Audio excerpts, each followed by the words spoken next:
Olá, minha gente, muito bom dia, boa tarde, boa noite.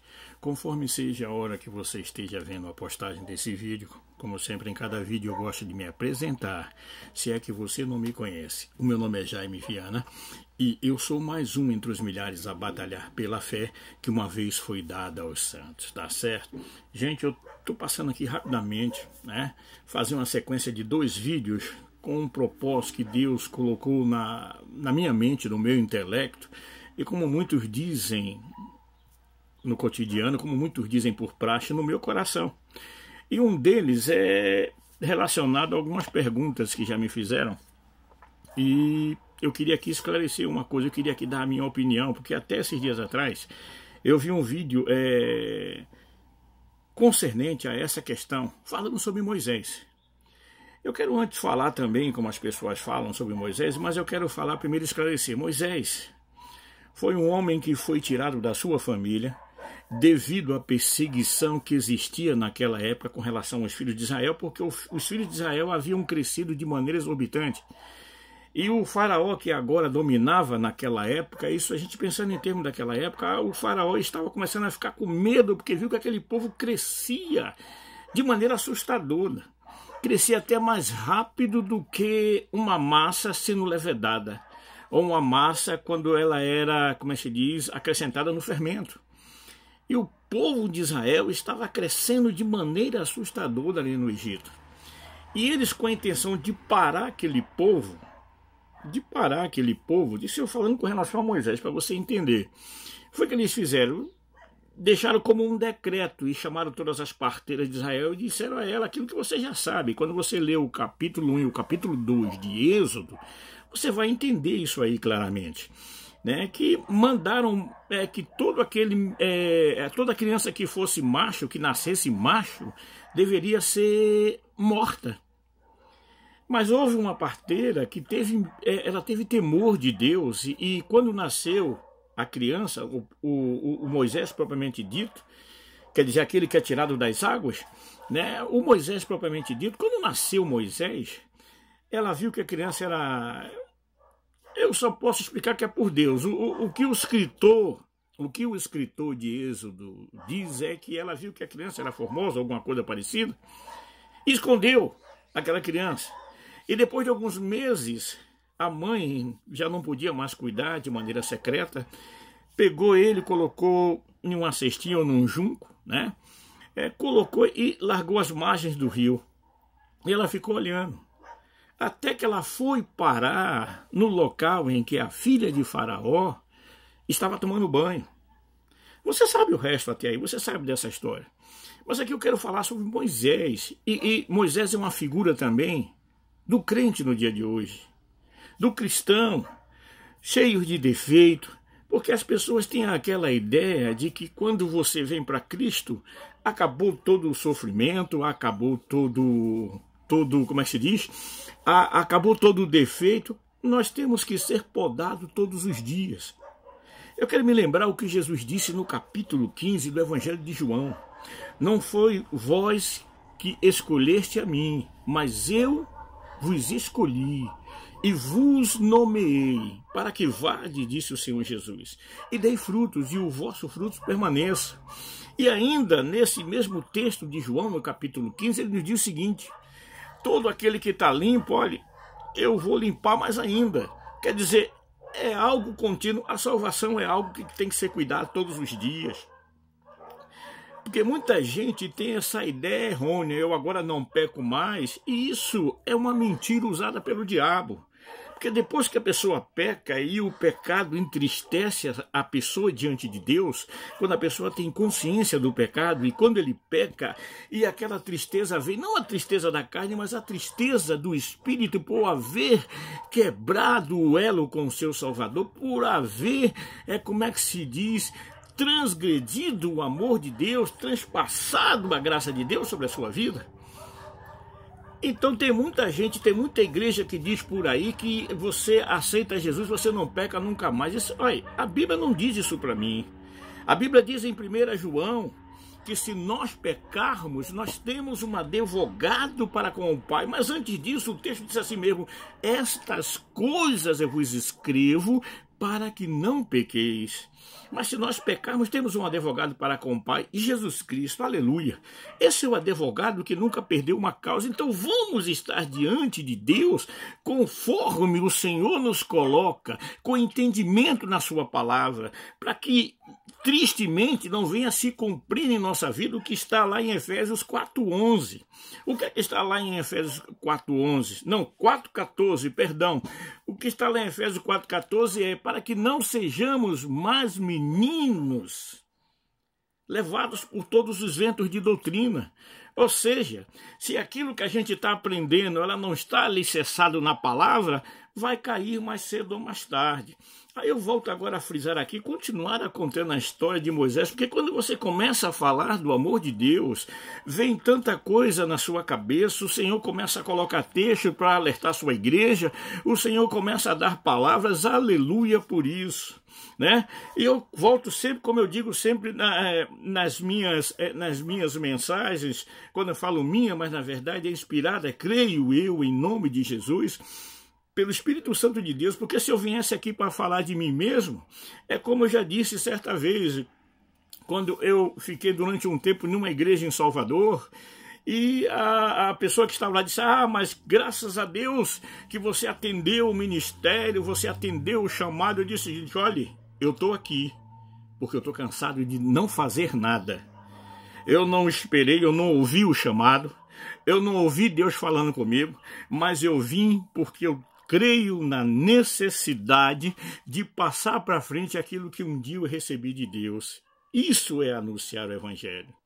Isso é anunciar, é se propor, dizer, Senhor, já que o Senhor fez um bem tremendo na minha vida, eu quero passar essa experiência para outras pessoas, para que aqueles que estão sofrendo não continue no mesmo sofrimento em que eu estava, para aquele que estava à beira do precipício não dê mais um passo em frente, para que não caia, para que não pereça, para que não morra, aleluia. E aí me lembra logo o capítulo 4, versículo 17 da epístola do apóstolo Tiago. Ele diz o seguinte, que aquele que sabe fazer o bem e não faz, comete pecado. Porque tem muita gente aí que diz assim, não, eu não vou pregar porque aquele que é de Deus vai vir de qualquer maneira. Paulo pergunta o seguinte aos romanos, quando ele está escrevendo na sua carta aos romanos, como é que eles vão entender se não tiver quem pregue? Então, é uma obrigação que é imposta a mim, é imposta a você anunciar o Evangelho. Como diz ainda em 1 Coríntios 9,16, nos é dado essa obrigação. Eu não consigo acreditar numa pessoa que aceita Jesus Cristo, que tem uma mudança de vida, que reconhece Jesus como Senhor e Salvador na sua vida, continuar calado do mesmo jeito. Não tem como, porque aonde Jesus está, tudo se transforma. Aleluia.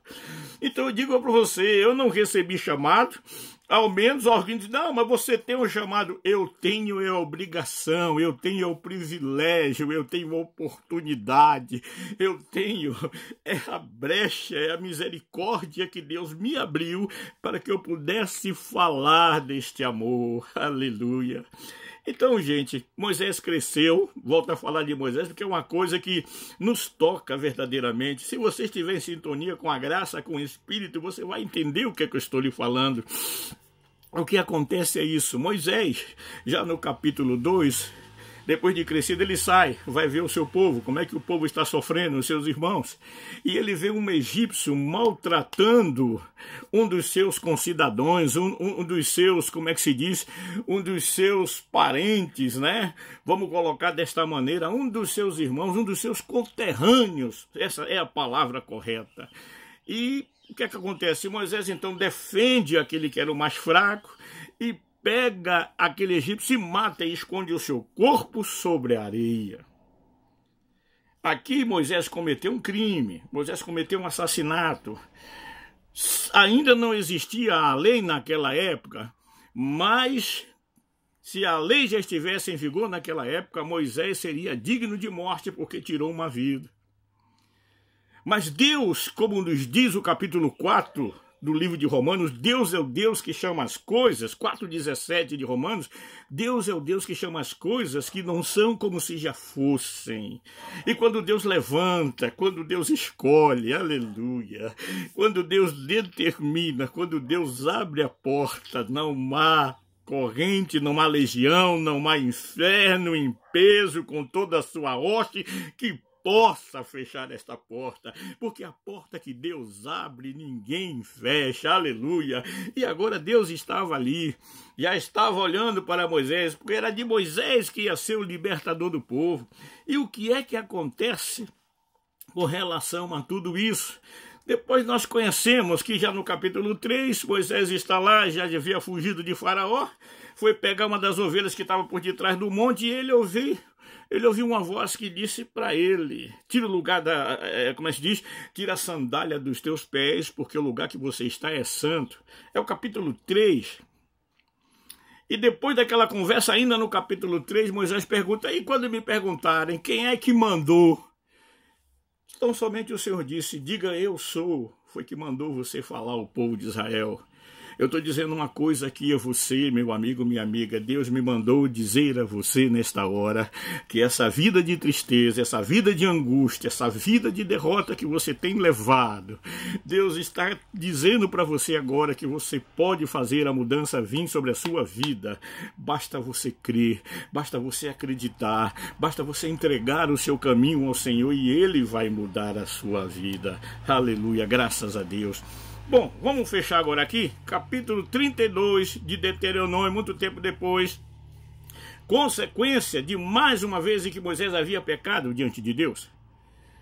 Porque no capítulo 17 antes, volta comigo rapidinho, de Êxodo, o Senhor disse a Moisés, olha, vá lá, chama alguns anciões de Israel, vai diante daquela rocha, porque o povo estava morrendo de sede. O povo estava ali em Horebe, morrendo de sede. E Moisés conhecia aquele lugar porque Moisés já havia cuidado das ovelhas por ali. Agora o povo estava em Horebe morrendo de sede. E Deus disse, vai lá e diante da rocha você vai bater na rocha e a rocha vai dar água. E Moisés fez. Já no capítulo 20 de Números, versículo 12, houve um problema ali. Mas antes disso, no capítulo 20, no início, entre o versículo 6 e sequência, o Senhor disse para Moisés, olha, o povo está morrendo de sede, né? O povo estava morrendo de sede e estava querendo já apedrejar Moisés e Arão. Aí o que é que acontece? O Senhor diz a Moisés, vai diante daquela rocha e falai. É por isso que a gente tem que estar atento ao que Deus diz. E como é que eu posso estar atento? É como diz o Salmo 119, observando conforme a palavra de Deus. Aleluia. Vou fechar aqui. Não a minha opinião, mas o que a Bíblia me ensina com relação a Moisés. Então, no capítulo 32, agora, Deus estava cumprindo aquilo que havia dito a Moisés. Você vai olhar a terra, você vai contemplar a terra que mana leite, a terra que mana mel, a terra que eu escolhi para o meu povo, o povo de Israel, o povo eleito, a nação escolhida, aleluia. Você vai olhar, mas você não vai entrar nesta terra com esse povo. E Deus recolhe Moisés ali no capítulo 32 de Deuteronômio. E aí alguém me pergunta, então Moisés foi salvo? Eu digo, foi salvo sim. Mas como é que eu posso entender por que Deus não deixou Moisés entrar na terra prometida? Primeiro, a resposta está em João 1, versículo 17, Evangelho de João 1, versículo 17. Que a lei foi dada por Moisés e a lei nunca serviu para salvar ninguém. A lei, disse o apóstolo Paulo, nos serviu de aio, como diz Gálatas, para nos conduzir a Cristo. E o fim da lei, capítulo 10, versículo 4 de Romanos, é Cristo. É Cristo para a justificação de todo aquele que nele crê. Aleluia! Então, meu amigo, minha amiga, Moisés não entrou na Canaã material, mas Moisés entrou na glória com o Senhor. E a prova disso é que no capítulo 17 do Evangelho de Mateus aparece quem? Moisés e Elias, ou seja, Moisés simbolizando a lei e Elias simbolizando os profetas. Mas uma voz dos céus, ela vem como um trovão diante daquelas três testemunhas que estavam ali, quem? Pedro, Tiago e João, que foram os escolhidos para subir até o monte com o Senhor Jesus e para ver e para testemunhar com relação a essa transfiguração. Com relação àquilo que Jesus havia dito 6 dias antes, como nos diz o capítulo 16 ainda do Evangelho de Mateus. Foi que Jesus disse Aqui estão alguns que não provarão a morte sem que antes veja o Filho do Homem vindo na sua glória. Aleluia.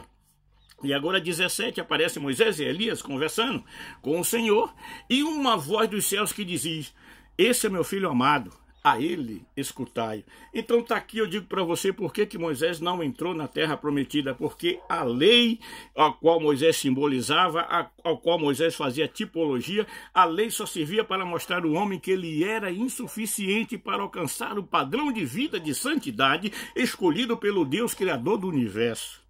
Mas a graça, diz ainda o versículo 17 de João, no capítulo 1, no Evangelho de João, a graça nos foi dada por nosso Senhor e Salvador Jesus Cristo. Graça é um favor imerecido. Deus mostrou, disse: agora você está vendo que você não tem condição, que não adianta você querer dar uma de santidade, não adianta você querer dar uma de religioso, não adianta você querer dar uma de bonzinho, porque não há um justo, como diz o Salmo 14, não há um justo sequer. Todos pecaram, se desviaram, todos se fizeram imundo, como diz ainda em Isaías 66, versículo 6, se não me falha a memória, que as nossas injustiças não passam de trapos de imundícia diante de Deus, mas se o Filho vos libertar, aleluia, verdadeiramente sereis livres.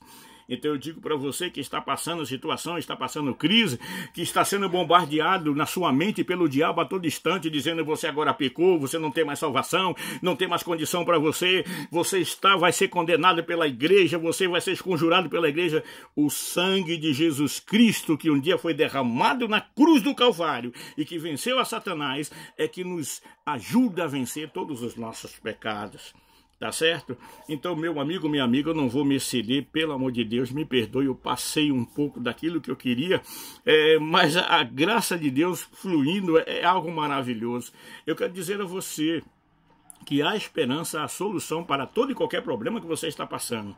A solução está em crer e aceitar a Jesus Cristo como o Senhor e o Salvador da sua vida. Fica na paz, que o resto a gente corre atrás em nome de Jesus. Amém, graças a Deus. Até a próxima em nome de Jesus. Se puder, compartilhe esse vídeo, nos ajude nessa empreitada. Se não puder, Deus conhece todas as coisas.